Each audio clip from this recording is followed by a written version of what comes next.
Oke guys, saat ini saya akan membawakan suatu tema, yaitu mengenai perbedaan ajaran Kristen dan Islam. Ini buat saya penting sekali untuk diketahui oleh kalian-kalian semua yang sedang mencari kebenaran. Karena ini tidak hanya berdampak pada kehidupan Anda di dunia ini, tapi juga kehidupan Anda di kekekalan nanti. Ya. Kenapa saya membuat video ini? Karena ini sebagai bentuk kontribusi saya kepada orang-orang yang sedang mencari kebenaran. Nah, rasanya nanti dari kalangan Islam akan heran atau terkejut karena ayat-ayat ini memang belum pernah mereka ketahui. Ayat-ayat ini memang kalau dari kalangan Islam itu memang jarang atau tidak pernah mereka ajarkan gitu, karena memang ini rada aneh gitu ya saudara-saudara ya. Terus kalau nanti misalkan ada yang berpendapat oh itu bukan ajaran Islam karena kontradiksi dengan apa yang selama ini mereka dengar gitu ya. Ya, silakan saja itu kalian yang dari umat Islam itu bertanya-tanya kenapa ada kontradiksi semacam itu ya. Kenapa satu ayat mengajarkan seperti ini, kemudian ayat yang lain mengajarkan yang berbeda 180 derajat gitu. Nah, itu silakan kalian yang akan menilai gitu. Oke, kita masuk dalam pembahasan ya. Nah, perbedaan ajaran Kristen dan Islam. Saya itu merasa capek atau risih ketika ada orang-orang yang bilang bahwa antara Kristen, Islam, Hindu, Buddha, dan Konghucu dan sebagainya itu sama saja. Apakah mereka sudah melakukan penelitian terhadap masing-masing ajaran-ajaran itu atau tidak? Nah, saya sih meragukan sekali bahwa mereka meneliti ya masing-masing ajaran itu. Karena kalau kita bandingkan saja antara Kristen dan Islam itu ada perbedaan-perbedaan ajaran gitu. Dan tidak mungkin itu berasal dari Tuhan yang sama. Saya akan berusaha untuk seobjektif mungkin memperlihatkan kepada Anda perbedaan-perbedaannya agar Anda tahu ya. Saya tidak ingin berpanjang lebar, ini hanya sebagai suatu contoh saja ajaran-ajarannya. Dan ini saya tidak membuat, ini memang ditemukan di kitab Kristen yaitu Alkitab dan Al-Quran di Islam. Oke ya, sekarang yang paling jelas sekali, yang pertama adalah sikap terhadap istri. Ini diambil dari Quran 4 ayat 34 ya. Nah, ini menurut Islam ya, saya bacakan. Kaum laki-laki itu adalah pemimpin bagi kaum wanita. Oleh karena Allah telah melebihkan sebagian mereka, yaitu laki-laki, atas bagian yang lain, yaitu wanita. Dan karena mereka atau laki-laki telah menafkahkan sebagian dari harta mereka. Sebab itu, maka wanita yang saleh ialah yang taat kepada Allah, lagi memelihara diri ketika suaminya tidak ada. Oleh karena Allah telah memelihara mereka, wanita-wanita yang kamu khawatirkan menyususnya, maka nasihatlah mereka dan pisahkanlah mereka di tempat tidur mereka dan pukullah mereka. Kemudian jika mereka menaatimu, maka janganlah kamu mencari-cari jalan untuk menyusahkannya. Sesungguhnya Allah Maha Tinggi lagi Maha Besar ya. Ini terdapat di Quran 4 ayat 34 ya. Kalian nanti bisa cek sendiri, atau kalau tidak jelas mungkin dari bahasa Inggris mungkin bisa lebih ini, karena kan kadang-kadang kata-kata yang dipakai di dalam Al-Quran terjemahan bahasa Indonesia kadang-kadang memang diperhalus saudara-saudara ya, supaya tidak membuat banyak orang muslim bertanya-tanya atau heran dengan kitab mereka sendiri kenapa mengajarkannya demikian. Oke, coba akan saya tampilkan juga menurut hadis Sunan Abu Dawud 2147 ya. Ini sumbernya adalah dari www.sunnah.com ya. Nah, ini adalah terjemahannya ya. Ini sikap terhadap istri. Diceritakan Umar bin Al-Khattab, Nabi SAW berkata, seorang pria tidak akan ditanya mengapa dia memukuli istrinya ya. Nah, ini ketika seseorang pria setelah memukul istrinya, dia nggak akan ditanya, ya itu urusan suaminya lah gitu. Kurang lebih bunyinya ini atau maknanya ini seperti itu ya. Oke, kalian bisa cek di www.sunnah.com ya. Sunan Abu Dawud 2147 ya. Kadang-kadang di versi Indonesia kadang-kadang nomornya berbeda. Nah, saya juga kurang tahu mengapa, tapi ya sudah itu biarkan. Ini Coba cek di Sunan Abu Dawud, www.sunnah.com. Nah, menurut Kristen, ya kita lihat ya, apa sikap terhadap istri menurut Kristen. Dan hukum yang kedua yang sama dengan itu ialah kasihlah sesamamu seperti dirimu sendiri. Nah, ini adalah ditulis di dalam Matius 22 ayat 39. Jadi, jangankan istri, sesamamu saja diminta untuk dikasihi seperti dirimu sendiri, ya. Apalagi istri. Nah, kemudian juga kita temui di dalam Kolose 3 ayat 19. Hai suami, kasihlah istrimu dan janganlah berlaku kasar terhadapnya. Oke. Jadi di dalam Kristen tidak dibenarkan untuk memukuli istrinya, ya. Oke, ini yang jelas sekali perbedaannya.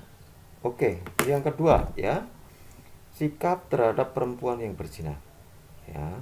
Nah, kita baca dulu dari hadis Sunan Ibnu Majah nomor 2555. Ya, ini menurut Islam ya. Diriwayatkan dari Imran bin Husain bahwa seorang wanita datang kepada Nabi dan mengaku melakukan percabulan. Dia, yaitu Muhammad SAW, mengeluarkan perintah.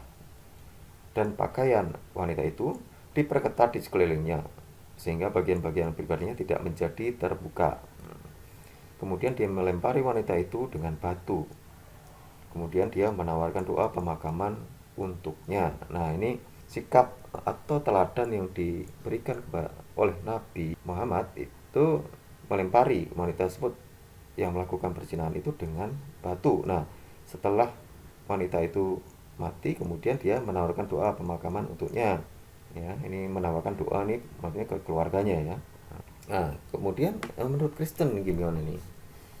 Dan ketika mereka terus-menerus bertanya kepadanya, ia pun bangkit berdiri lalu berkata kepada mereka, barang siapa di antara kamu tidak berdosa, hendaklah ia yang pertama melemparkan batu kepada perempuan itu. Nah, ini konteksnya sama ya. Kalian bisa cek di googling, kemudian Anda buka atau Anda cari di Yohanes 8 ya. Di satu perikop itu kalian akan menemukan konteksnya sama. Jadi di sini Yesus tidak mau menghakimi perempuan yang telah berdosa itu ya. Tapi Yesus meneladankan agar manusia itu tidak menghakimi satu dengan yang lain. Karena penghakiman itu adalah haknya Tuhan Allah ya. Dan kalau kalian baca di ayat selanjutnya, Yesus berkata kepada perempuan itu, apakah mereka tidak melempari kamu? Terus perempuan itu menjawab, tidak ada Tuhan. Oke, pergilah dan jangan berbuat dosa lagi. Nah, itulah yang dikatakan Yesus kepada perempuan itu. Ditemui apa yang Yesus teladankan kepada kita ketika kita menjumpai orang yang berdosa. Yap, kita sudah sampai pada perbedaan yang ketiga ya, antara Islam dan Kristen mengenai sikap terhadap perkawinan. Oke, nah ini kalau menurut Islam dulu ya, diambil dari Quran 4 ayat 24 yang demikian bunyinya. Dan diharamkan juga bagi kamu menikahi perempuan yang menikah, kecuali hamba sahaya, perempuan atau dalam tanda kurung tawanan perang yang kamu miliki sebagai ketetapan Allah atas kamu. Dan dihalalkan bagimu selain perempuan-perempuan yang demikian itu jika kamu berusaha dengan hartamu untuk menikahinya, bukan untuk berzina. Maka karena kenikmatan yang telah kamu dapatkan dari mereka, berikanlah mas kawinnya kepada mereka sebagai suatu kewajiban, dan seterusnya ya. Nah, kalian bisa cermati ya, di sini ada sedikit yang berbeda dari antara terjemahan bahasa Indonesia dengan terjemahan bahasa Inggris ya. Terjemahan bahasa Inggris diambil dari www.quran.com ya, kalian bisa cek. Nah, apa yang berbeda? Yang berbeda adalah di sini forbidden are ya, married woman. Nah, di sini tidak dikatakan diharamkan juga bagi kamu menikahi ya, karena di sini nggak ada kata-kata menikahi. Nah, sedangkan di dalam terjemahan bahasa Indonesia diharamkan juga bagi kamu menikahi perempuan yang menikah ya. Padahal bahasa Inggrisnya tidak ada nih, hanya dikatakan forbidden are married women, jadi diharamkan wanita yang sudah menikah ya, kecuali dan seterusnya ya. Nah, kemudian yang perlu kalian cermati juga ya, di sini adalah kata-kata telah. Maka karena kenikmatan yang telah kamu dapatkan dari mereka ya. Kenapa dikatakan telah ya? Telah itu kan berarti sudah selesai. Beda kalau yang dimaksud adalah masih berlangsung ya. Karena kenikmatan yang selama ini kamu dapatkan dari mereka, bla bla bla bla. Kan bukan seperti itu, tapi ini karena kenikmatan yang telah kamu dapatkan. Berarti telah ini udah selesai nih. Nah, makanya kemudian ini banyak yang menafsirkan ya, ini adalah semacam kawin kontrak nih. Dasarnya dari sini. Nah, kenapa yang di daerah puncak itu banyak kita dengar orang Arab ke situ kemudian mengadakan kawin kontrak. Nah, ini dasarnya dari sini, oke. Nah, ini juga diperkuat oleh hadis ya, kita akan lihat. Nah, dari hadis Sahih Muslim nomor 1405 bagian C ya. Nah, di sini dikatakan bahwa Ibnu Uras melaporkan bahwa Jibir bin Abdullah datang untuk melakukan umroh dan kami datang ke kediamannya dan orang-orang bertanya kepadanya tentang hal-hal yang berbeda dan kemudian mereka menyebutkan pernikahan sementara. Lalu dia berkata, ya kami telah mendapat manfaat dari pernikahan sementara ini selama Nabi dan pada masa Abu Bakar dan Umar ya. Jadi di sini dengan jelas dikatakan bahwa memang pernikahan sementara itu memang ada pada zaman dulu ya, zaman Nabi, kemudian pada Abu Bakar dan Umar. Kemudian juga nih dari HR Muslim 1406 ini disebutkan bahwa Al-Rabi Ibnu Asabrah Al-Juhani meriwayatkan bahwa ayahnya mengatakan kepadanya bahwa dia bersama Rasulullah, damai dan berkah Allah besertanya, yang berkata, wahai manusia, aku dulu mengizinkanmu untuk terlibat dalam mut'ah, tetapi sekarang Allah telah melarang itu sampai hari kiamat. Jadi siapapun yang memiliki istri dalam pernikahan mut'ah, dia harus melepaskannya dan tidak mengambil apapun dari uang yang telah Anda berikan kepada mereka. Nah, di sini memang dikatakan dengan jelas bahwa nikah mut'ah itu dulu dihalalkan oleh zaman Nabi itu, tapi kemudian terus dilarang. Nah, di sini yang menarik adalah pelarangan itu ada di hadis dan bukan di Quran. Nah, Quran itu mengizinkan nikah mut'ah ya, nikah sementara atau temporary. Nah, sedangkan pembatalannya itu tidak pernah ada di Quran. Padahal kan sebenarnya kan Quran itu kan lebih kuat ya, saudara-saudara ya, dibanding hadis. Nah, ini di Quran tidak pernah ada pembatalan mut'ah atau nikah sementara, dan dibatalkan itu di hadis. Nah, di mana hadis itu sebenarnya adalah perkataan Nabi Muhammad ya. Ini yang perlu kalian cermati. Kenapa seperti itu ya? Nah, ini penjelasan tentang nikah mut'ah ya atau temporary marriage. Diambil dari website www.islamqa.com. Ini Islam Question and Answer ya. Nikah mut'ah atau kawin kontrak adalah ketika seorang pria menikahi seorang wanita untuk jangka waktu tertentu dengan imbalan sejumlah uang tertentu. Pernikahan mut'ah diperbolehkan pada awal Islam, kemudian dibatalkan dan menjadi haram sampai hari kiamat ya. Seperti tadi hadis yang sudah kita baca bersama. Nah, di sini jelas sekali bahwa dulu dihalalkan ya, tetapi kemudian dibatalkan ya. Karena ini kan mirip sekali ya dengan kalau ini jangka waktunya pendek sekali ya. Karena kan di sini tidak disebutkan jangka waktunya. Ya, bisa setahun, bisa 3 tahun, bisa sebulan, bisa seminggu, bisa sehari atau jam-jaman ini. Nah, ini kan tidak ada batasan sama sekali. Nah, kalau itu memang 1 hari atau jam-jaman, ini kan apa bedanya dengan ya? Nah, ini kita harus open di sini memang. Oke, untuk selanjutnya ini ya masih poin yang ketiga, sikap terhadap perkawinan yang masih menurut Islam. Jadi di sini di Sahih Muslim 1453b ini diceritakan bahwa Aisyah ya, ini istri Nabi Muhammad ya, melaporkan bahwa Salim, budak Abu Hudzaifah yang dibebaskan, tinggal bersamanya dan keluarganya di rumah mereka. Dia, yaitu putri Suhail, datang ke Rasulullah dan berkata, Salim telah mencapai kemurnian seperti yang dicapai laki-laki, dan dia memahami apa yang mereka pahami, dan dia memasuki rumah kami dengan bebas. Namun saya merasakan sesuatu, maksudnya kejengkelan di hati Abu Hudzaifah, ini mantan majikannya dia ya, di mana Rasulullah berkata kepadanya itu kepada putri Suhail tadi ya, yang datang kepada Rasulullah tadi, susui dia dan kamu akan menjadi haram baginya, dan kebencian yang dirasakan Abu Hudzaifah di dalam hatinya akan hilang.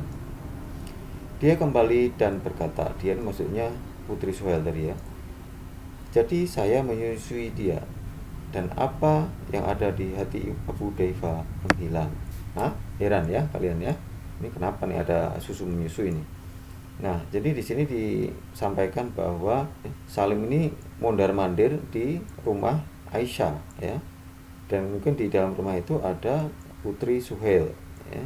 Dia ya yang disebut. Salim ini sudah dewasa ya, disampaikan di sini. Namun saya merasakan suatu kejengkelan di hati Ibu Rifat. Nah, kemudian Rasulullah berkata kepadanya, susui dia ya. Jadi dia ini siapa? Kalau kita lihat di sini di sini ya. Jadi di sini dia ini adalah Salim ya. Karena kan di sini katakan Salim telah mencapai kemuliaan seperti laki-laki dan dia dikatakan di sini kemudian dia memasuki rumah kami. Namun saya merasakan sesuatu. Nah, di sini disebutkan interpretasinya kadang yang dimaksud dia di sini apakah dia adalah Salim atau dia adalah Abu Daifa. Tetapi kalau saya itu menafsirkan dia ini adalah Salim ya, karena selalu di sini dikatakan dia ya, dia ini adalah Salim. Dan Abu Daifa dikatakan di sini tetap disebut sebagai Abu Hudaifa ya. Anda bisa baca di sini Abu Daifa.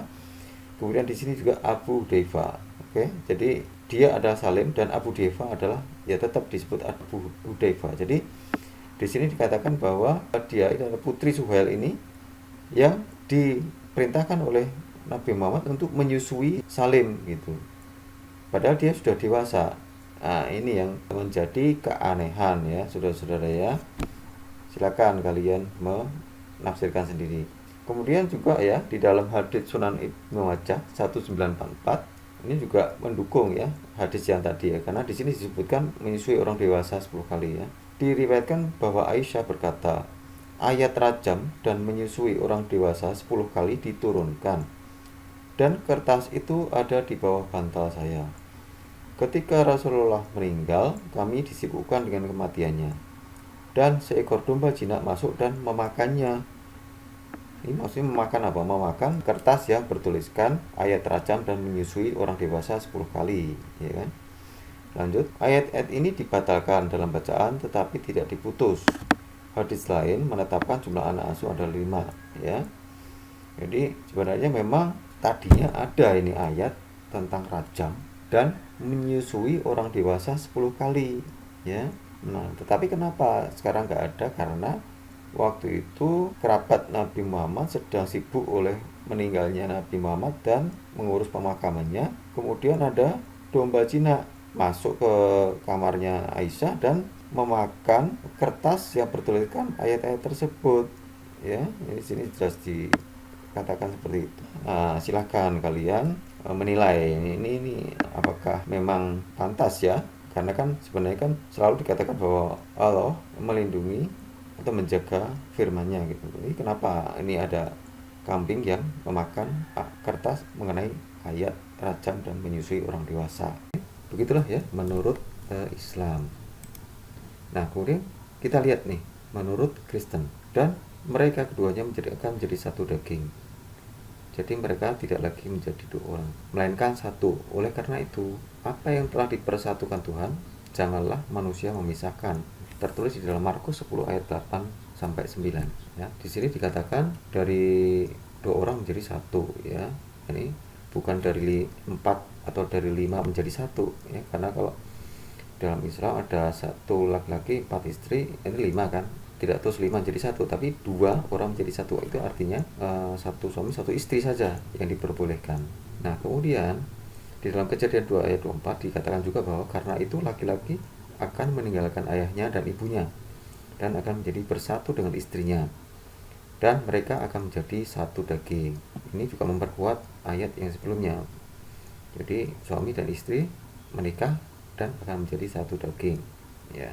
Oke, dan ini juga di dalam Lukas 16 ayat 18 dikatakan bahwa setiap orang yang menceraikan istrinya lalu kawin dengan perempuan lain, ia berbuat zina, dan barang siapa kawin dengan perempuan yang diceraikan suaminya, ia berbuat zina ya. Jadi di sini dikatakan bahwa bagaimana kemudian Kristen itu sangat membenci perceraian ya. Apa yang sudah dipersatukan Tuhan tidak boleh diceraikan oleh manusia ya. Karena perkawinan itu adalah sesuatu yang sakral dan suci di hadapan Tuhan ya. Jadi setiap laki-laki dan perempuan yang sudah menikah harus menjaga kesucian perkawinan itu dengan tidak kawin dengan perempuan lain atau selingkuh dengan perempuan lain, ya. Oke, itu bedanya nih antara Islam dan Kristen dalam hal sikap terhadap perkawinan. Oke, yang keempat tentang kerajaan surga. Menarik ya. Apa yang membedakan nih menurut Islam dan Kristen tentang kerajaan surga? Kita lihat dulu menurut Islam. Diriwayatkan dari Abu Umamah bahwa Rasulullah berkata, tidak ada seorang pun yang akan Allah akui di surga, tetapi Allah akan menikahkannya dengan 72 istri, dua dari Huris atau bidadari, dan 70 dari warisannya dari orang-orang neraka. Semuanya akan memiliki bagian depan yang diinginkan, dan dia akan memiliki anggota laki-laki yang tidak pernah menjadi lembek, yaitu lunak atau lemas. Nah, ini didapat dari hadis Sunan Ibnu Majah nomor 4337. Anda bisa googling dari www.sunnah.com, ya. Oke. Ini diterjemahkan melalui Google Translate, ya. Saya tidak mengubah apapun. Jadi dari www.sunnah.com, kemudian saya copy, kemudian saya paste di Google Translate, kemudian didapatkan terjemahan ini. Saya tidak mengubah apapun, ya. Nah, gimana menurut Kristen nih tentang kerajaan surga? Ya, kalau tadi dikatakan di Islam bahwa Muslim itu akan mendapatkan 72 istri, ya, dua dari Huris dan 70 dari warisannya dari orang-orang neraka, ya. Semuanya akan memiliki bagian yang depan yang diinginkan. Nah, ini maksudnya apa nih bagian depan yang diinginkan? Ya, kita tahu bahwa bagian depan yaitu adalah muka, kemudian dada, ya, perut, ya, dan seterusnya lah, ya. Jadi bagian depan itu yang diinginkan, ya. Diinginkan itu apa sih? Ya pasti yang cantik lah, ya. Nah, dan kemudian dia memiliki anggota laki-laki. Nah, anggota laki yang mana? Yang bisa lemas, bisa kuat, ya, bisa lembek, ya. Nah, Anda bisa interpretasi sendiri, ya. Tidak perlu saya terangkan lebih lanjut. Nah, kembali ke Kristen, ya. Menurut Kristen gimana menurut tentang kerajaan surga? Yesus menjawab mereka, ya, kamu sesat sebab kamu tidak mengerti kitab suci maupun kuasa Allah. Karena pada waktu kebangkitan orang tidak kawin dan mengawinkan, melainkan hidup seperti malaikat di surga. Nah, kan, ya, Anda bisa baca di Matius 22 ayat 30 ini, dan kemudian juga di Markus 12 ayat 25. Itu Yesus ditanya oleh ada satu orang yang menanyakan kalau seorang laki-laki menikah dengan satu perempuan, kemudian laki-laki itu mati, kemudian perempuan ini belum punya keturunan, makanya kemudian menurut budaya Israel atau Yahudi pada waktu itu, adiknya yang harus menikahi wanita itu sehingga agar membangkitkan keturunan bagi kakaknya. Nah, si penanya itu bertanya kepada Yesus, siapakah yang akan menjadi suaminya kelak di akhirat nanti, gitu, ya. Nah, di sini Yesus menjawab bahwa kamu sesat, ya. Karena apa? Karena di dalam kerajaan surga nanti tidak ada urusan kawin dan mengawinkan, ya. Semua orang akan hidup seperti malaikat di surga, ya. Itu yang membedakan antara Islam dan Kristen, ya. Oke. Kemudian yang kelima, ya, yang membedakan antara Islam dan Kristen mengenai jumlah istri, ya. Tidak perlu kita detail membahas ini karena kita sudah tahu semua bahwa di Islam bisa 4, ya, bisa poligami. Oke, tetapi ya, di dalam Kristen kita lihat, sebab itu laki-laki akan meninggalkan ayahnya dan ibunya dan bersatu dengan istrinya sehingga keduanya menjadi satu daging, ya. Ini didapatkan dari Efesus 5 ayat 31. Jadi di dalam Kristen itu tidak boleh poligami, tetapi laki-laki harus bersatu dengan istrinya. Nah, di sini tidak dikatakan istri-istrinya, ya, tetapi bersatu dengan istrinya. Artinya itu satu laki-laki hanya boleh menikah dengan satu istri dan itu berlangsung selama dia hidup, ya. Tidak boleh dia mempunyai istri lagi. Ini ya kabar buruk bagi yang Kristen, ya. Tapi ini ada ajaran Kristus, ya. Ya memang harus mengasihi sama, jangan sampai menyakiti hatinya, apalagi istri. Bagaimanapun juga istri itu jangankan melihat suaminya menikah, melihat suaminya melirik perempuan lain saja dia sudah sakit hati, apalagi kalau melihat suaminya menikah lagi, apalagi tidak seizin ya gitu ya. Ini apalagi ya, itu bedanya ya mengenai jumlah istri antara Islam dan Kristen. Ya silakan Anda semua menilai. Nah, kemudian yang keenam nih, sikap terhadap pelacuran. Nah, ini nih. Gimana nih menurut Islam ya? Ini mungkin banyak yang kaget ya. Karena apa? Karena jangankan terhadap pelacuran, terhadap seorang perempuan saja, perempuan itu harus mengenakan jilbab, tidak boleh kelihatan rambutnya dan sebagainya. Wah, pasti pelacuran ditolak ini. Nah, kita lihat ini di dalam Quran 24 ayat 33 ya. Apa bunyinya ini ya? Dan jangan memaksa budak perempuan Anda untuk pelacuran jika mereka menginginkan kesucian untuk mencari kepentingan sementara di kehidupan duniawi. Dan jika seseorang memaksa mereka, maka sesungguhnya Allah setelah paksaan mereka adalah pengampun dan penyayang. Nah, ini gimana maksudnya nih? Dan jangan memaksa budak perempuan Anda untuk pelacuran jika mereka menginginkan kesucian. Jangan memaksa. Nah, ini untuk tuan-tuan ya, untuk kepala keluarga gitu, kalau ada yang mempunyai budak perempuan ya, mungkin pembantu lah ya, sekarang ya, jangan memaksa mereka gitu kalau mereka menginginkan kesucian gitu. Tetapi kalau tidak dipaksa berarti boleh, silakan. Jadi budak-budak perempuan atau pembantu-pembantu kalau mereka kekurangan uang gitu ya, karena di sini dikatakan untuk mencari kepentingan sementara kehidupan duniawi. Jadi ya bisa dikatakan untuk mencari uang lah ya. Kalau mereka dengan rela hati, dengan kesadaran diri, oh saya kurang uang, gak apa-apa, kok gak dilarang ini. Nah ini kan maknanya kurang lebih seperti itu ya. Jangan memaksa budak perempuan Anda untuk pelacuran.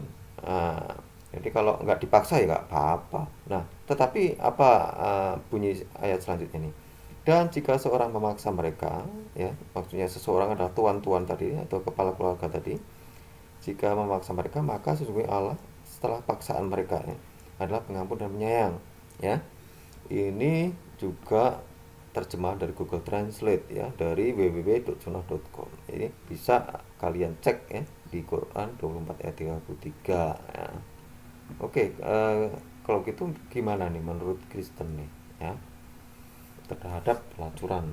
1 Korintus 6 ayat 19 sampai 20. Atau tidak tahukah kamu bahwa tubuhmu adalah bait Roh Kudus yang diam di dalam kamu, Roh Kudus yang kamu peroleh dari Allah, dan bahwa kamu bukan milik kamu sendiri, sebab kamu telah dibeli dan harganya telah lunas dibayar. Karena itu muliakanlah Allah dengan tubuhmu. Jadi di dalam Kristen jangankan pelacuran, jadi setiap pengikut Kristus diwajibkan untuk menjaga tubuh dan memuliakan Allah dengan tubuhnya ya. Jadi jelas sekali ya, perintah Tuhan Yesus melalui Rasul Paulus yang dalam 1 Korintus 6 ayat 19 sampai 20 ini, orang Kristen harus memuliakan Allah dengan tubuhnya ya. Oke ya. Nomor 7 sekarang, sikap terhadap anak kecil. Apa ini menurut Islam nih? Di dalam hadis Sahih Al-Bukhari 5133, di sini dikatakan bahwa diceritakan Aisyah. Aisyah itu adalah istri Nabi ya, yang paling muda ya. Bahwa Nabi menikahinya ketika dia berusia 6 tahun dan dia mengkonsumsi pernikahannya ketika dia berusia 9 tahun. Dan kemudian dia tetap bersamanya selama 9 tahun dalam kurung, yaitu sampai kematiannya. Jadi ini adalah kesaksian Aisyah sendiri ya, bukan kesaksian orang-orang lain. Nah kalau orang lain bisa salah ya, tetapi kalau Aisyah sendiri yang bilang bahwa itu adalah apa yang dia alami, tentunya ini adalah benar gitu. Dan kemudian setelah menikahi pada usia 6 tahun, dan dia mengkonsumsi ya, dia ini adalah nabi ya. Dia mengkonsumsi pernikahannya. Nah, apa yang dimaksud mengkonsumsi? Nah, ini memang bahasa memang diperhalus. Jadi maksudnya mengkonsumsi adalah melakukan hubungan suami istri, yaitu ketika Aisyah berumur 9 tahun ya. Berapa usia Nabi pada saat itu? Usia Nabi adalah menurut informasi umurnya kurang lebih 50 tahun pada waktu itu ya, kurang lebih ya. Oke, masih lagi kan menurut Islam. Telah menceritakan kepada kami, yaitu Hashim bin Al-Hashim telah menceritakan kepada kami, Haris dari Abdurrahman bin Abu Auf Al-Jarashi dari Muawiyah berkata, saya pernah melihat Rasulullah Shallallahu Alaihi Wasallam menghisap lidah dan mulut Al Hasan bin Ali, dan sesungguhnya tidak akan disiksa lidah atau mulut yang telah dihisap oleh Rasulullah Shallallahu Alaihi Wasallam. Temui di hadis Musnad Ahmad 16.245. Jadi kenapa Nabi menghisap lidah Al Hasan bin Ali? Ini juga seorang anak, katanya karena agar lidah dan mulut tidak disiksa di neraka. Apa memang benar dengan menghisap? Nah, kalau cuman lidah dan mulutnya, kalau anggota yang lain karena dibiarkan, berarti yang lainnya bisa disiksa dong. Yang ini kan cuma lidah dan mulut. Nah, ini yang mungkin kalian bisa nilai sendiri ya. Nah, kita lihat menurut Kristen. Tetapi Yesus memanggil mereka dan berkata, biarkanlah anak-anak itu datang kepadaku dan janganlah kamu menghalangi mereka. Sebab orang-orang seperti itulah yang punya kerajaan Allah. Nah, sikap Yesus terhadap anak kecil ya. Jadi Yesus sangat menghargai anak kecil dan membiarkan mereka datang kepadanya. Karena Yesus melihat anak-anak ini adalah orang yang masih polos, masih tidak mempunyai niat-niat jahat terhadap orang-orang lain, hatinya masih suci ya. Dan Yesus mengatakan bahwa orang-orang seperti inilah yang mempunyai kerajaan Allah ya. Di dalam Lukas 18 ayat 16 ya. Bisa kalian lihat ya bedanya antara Islam dan Kristen terhadap anak kecil. Kemudian terhadap musuh nih. Apa nih yang membedakan antara Islam dan Kristen? Ya, menurut Islam dulu nih. Hukuman bagi orang-orang yang memerangi Allah dan Rasul-Nya dan membuat kerusakan di bumi hanyalah dibunuh dan disalib atau dipotong tangan dan kaki mereka secara silang atau diasingkan dari tempat kediamannya. Yang demikian itu kehinaan bagi mereka di dunia, dan di akhirat mereka mendapat azab yang besar ya, ditemukan di dalam Quran 5 ayat 33 ya. Nah, kemudian di dalam Sunan An-Nasai 4064 dikatakan bahwa Ibnu Abbas berkata, utusan Allah ya, SAW berkata, siapapun yang mengubah agamanya, bunuhlah dia ya. Jadi ini nih kalau menurut Islam ya, musuh itu harus diperangi ya, karena mereka memerangi Allah dan Rasulnya. Itu dibunuh dan disalib atau dipotong tangan dan kaki secara silang. Wah, ini memang bisa dikatakan sadis sekali ya, kalau dipotong tangan dan kaki secara silang. Jadi maksudnya mungkin kalau tangan kanan ini potong, kemudian kaki yang sebelah kiri ini potong, atau sebaliknya. Nah, ini terhadap musuh ya, harus dipotong, harus dibunuh, harus terus jangankan itu ya, yang mengubah agamanya pun dari Islam kemudian keluar dari agama Islam, orang itu harus dibunuh ya, karena itu menjadi musuhnya, makanya kemudian dia harus dibunuh. Nah gitu, ini menurut Islam ya. Nah kemudian masih ya menurut Islam ya, di dalam Sahih Bukhari hadits nomor 4557 ya. Apa bunyinya? Bunyinya adalah Anda ya, yaitu adalah Muslim sejati, adalah yang terbaik dari orang-orang yang pernah dibesarkan untuk umat manusia.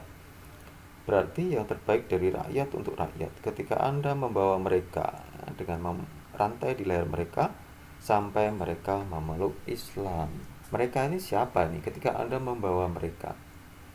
Tentunya non muslim ya. Karena apa dikatakan di sini sampai mereka memeluk Islam? Berarti kondisi yang saat mereka temui adalah belum Islam.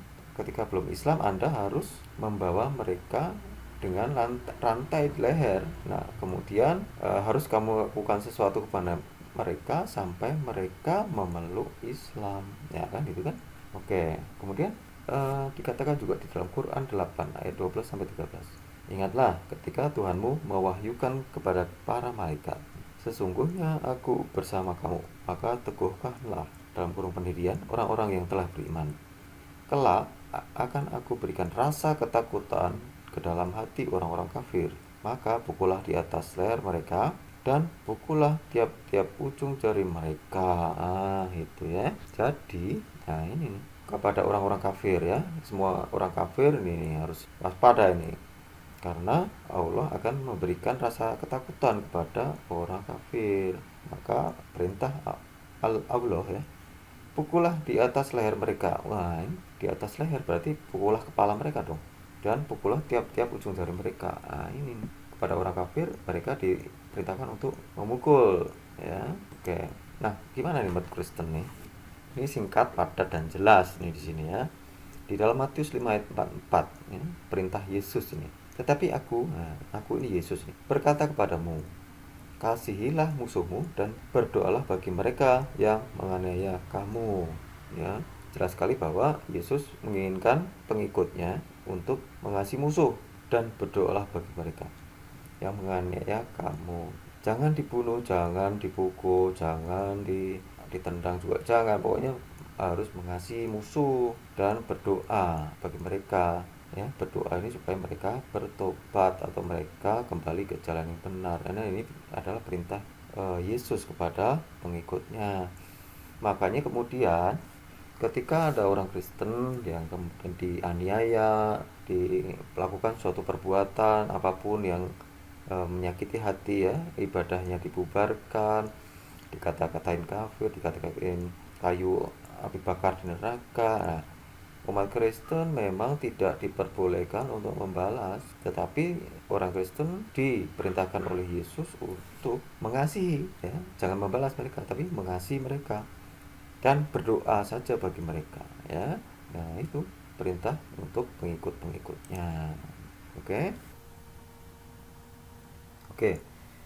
Kita tiba pada poin yang nomor 9. Ini adalah perbedaan antara Islam dan Kristen. Ini tentang Yesus atau Isa ya, disalib ya.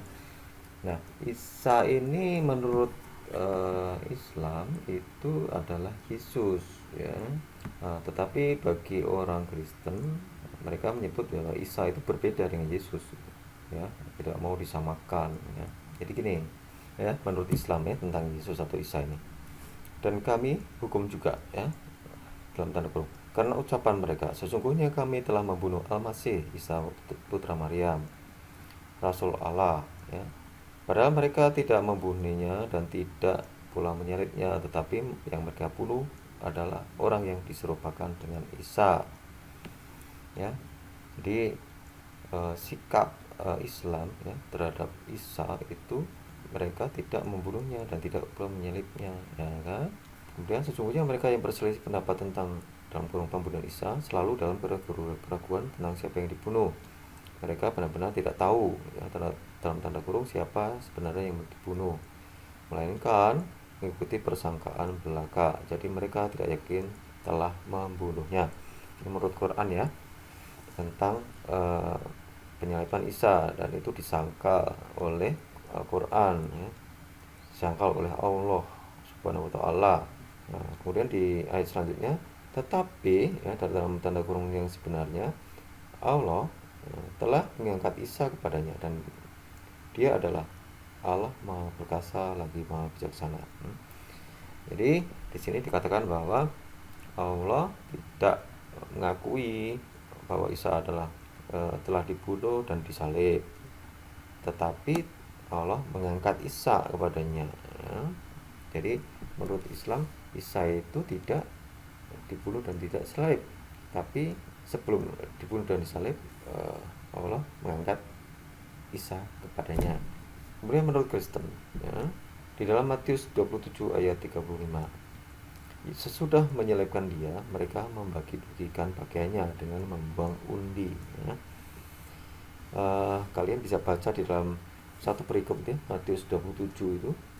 Anda bisa membaca kronologi ya, dari mulai Yesus diadili, kemudian Yesus dipenjara, Yesus disiksa, kemudian disuruh untuk mengangkut kayu salibnya sendiri ke Bukit Golgota, dan kemudian sampainya di Bukit Golgota, tentara Romawi menyalibkan dia, dan kemudian Yesus disalib dan sampai mati, dan pada hari yang ketiga kemudian bangkit kembali ya, bisa dibaca di situ.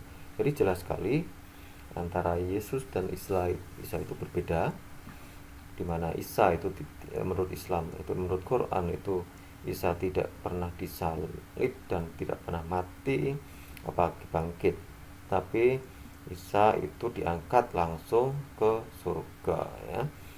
Nah, tapi menurut Kristen Yesus itu memang telah mati disalib untuk menebus dosa manusia, dan pada hari ketiga bangkit dan sudah kembali ke surga ya.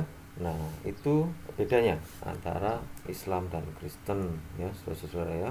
Oke, sekarang kita sampai pada perbedaan yang ke-10 ya. Saya kasih 10 aja ya, nggak usah banyak-banyak. Oke, tentang kedatangan Isa yang kedua kali. Menurut Islam, dari Abu Hurairah bahwa dia berkata, Rasulullah Shallallahu Alaihi Wasallam bersabda, demi Allah, sungguh Ibnu Maryam atau Nabi Isa Alaihi Wasallam akan turun sebagai hakim yang adil. Lalu dia mematahkan salib, membunuh babi, menghapuskan jizyah dari orang kafir, meninggalkan unta muda, tidak berusaha mendapatkannya, hilanglah permusuhan, saling melakukan kebencian dan hasad, dan akan mengajak untuk menerima harta atau sedekah, namun tidak ada seorang pun yang menerimanya. Ini ditemukan di HR Muslim nomor 155 ya guys ya. Oke, kita bahas sedikit ya. Ini nih, mungkin kalian bisa renungkan ya, logis nggak nih? Di sini dikatakan bahwa Isa ya, Nabi Isa ini akan turun sebagai hakim yang adil. Oke. Nah, kalau dalam Islam itu ini nih, terus terang kontradiktif ya saudara ya. Karena apa? Karena Islam itu mengakui Isa itu hanya sebagai nabi ya. Nah, kalau nabi itu kan manusia biasa nih. Nah, kalau manusia biasa kan udah meninggal ya, udah wafat ya, udah kira-kira 2000 tahun yang lalu udah wafat gitu kan. Nah, terus kok bisa dia kemudian turun lagi sebagai hakim yang adil gitu loh.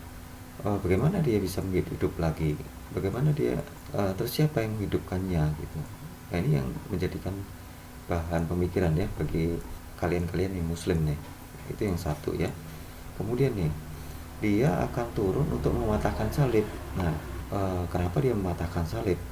Justru kalau di dalam Kristen, Yesus itu dia berkarya melalui salib itu, karena Yesus itu memang sudah dinubuatkan di sejak perjanjian lama bahwa dia akan turun dari surga untuk menebus dosa manusia dengan cara mati di kayu salib gitu kan.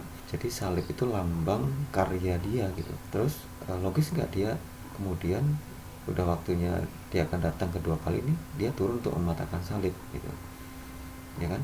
Nah, itu yang perlu dipikirkan. Terus kemudian membunuh babi saudara ya, membunuh babi. Nah, ini nih, kalau dia turun sebagai hakim yang adil, terus itu kan artinya dia bukan manusia biasa, dia kan pasti Tuhan lah ya, karena dia bisa turun lagi yang kedua kali gitu, dan akan menjadi hakim yang adil.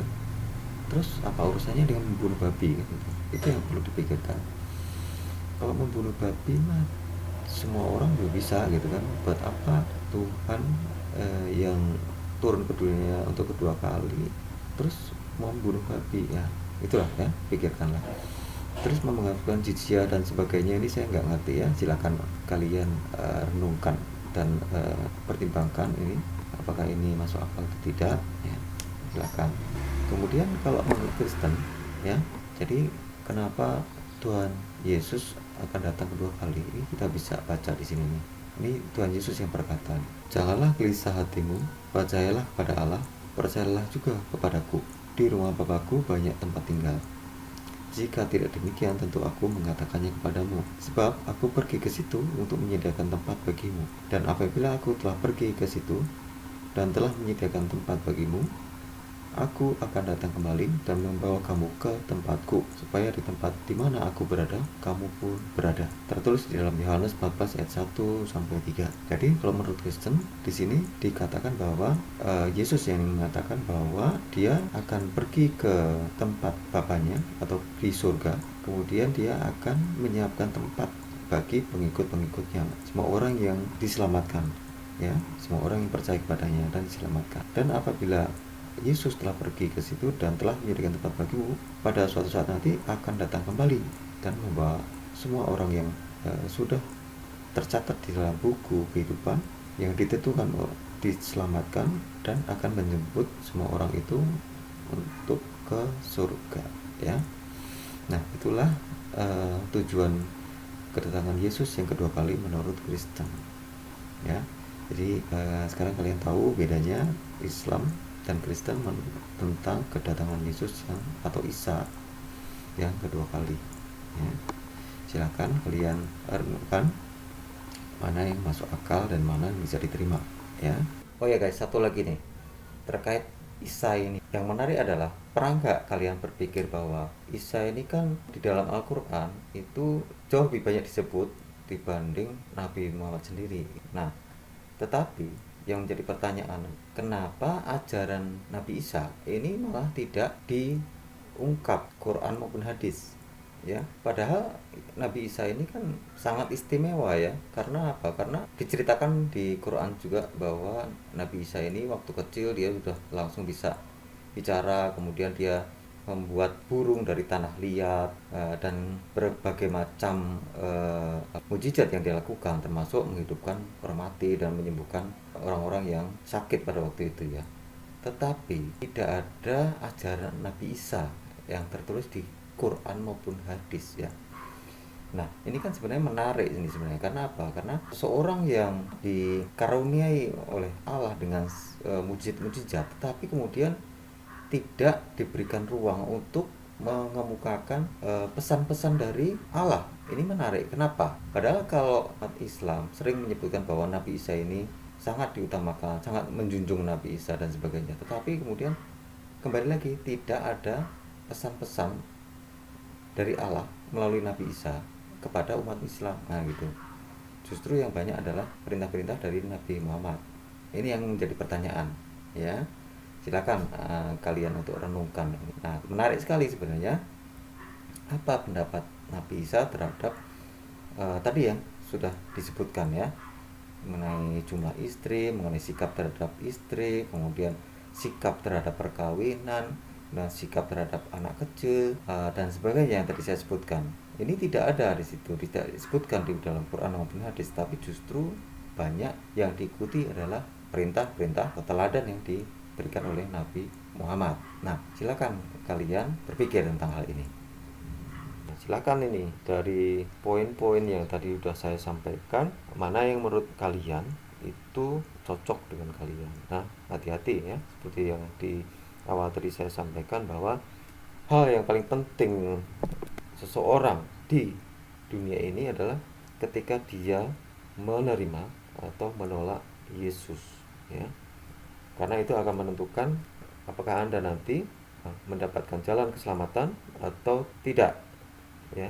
Jangan sampai Anda keliru dalam memutuskan dan keliru mengambil jalan sehingga Anda berakhir di tempat yang api yang menyala-nyala. Nah, ini yang jangan sampai kalian salah dalam memilih, ya. Oke, itu saja yang bisa saya sampaikan. Kiranya video ini dapat menjadikan Anda lebih terang dalam menentukan jalan Anda, lebih bisa membedakan antara Islam dan Kristen, ya, supaya Anda dapat memperoleh kebenaran dan mendapatkan kebenaran.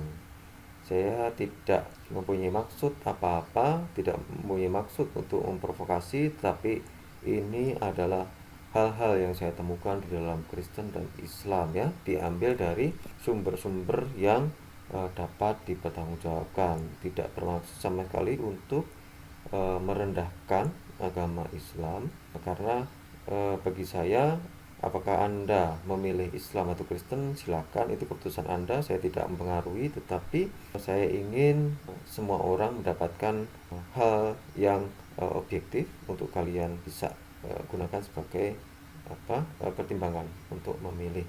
Oke, sekian ya. Terima kasih.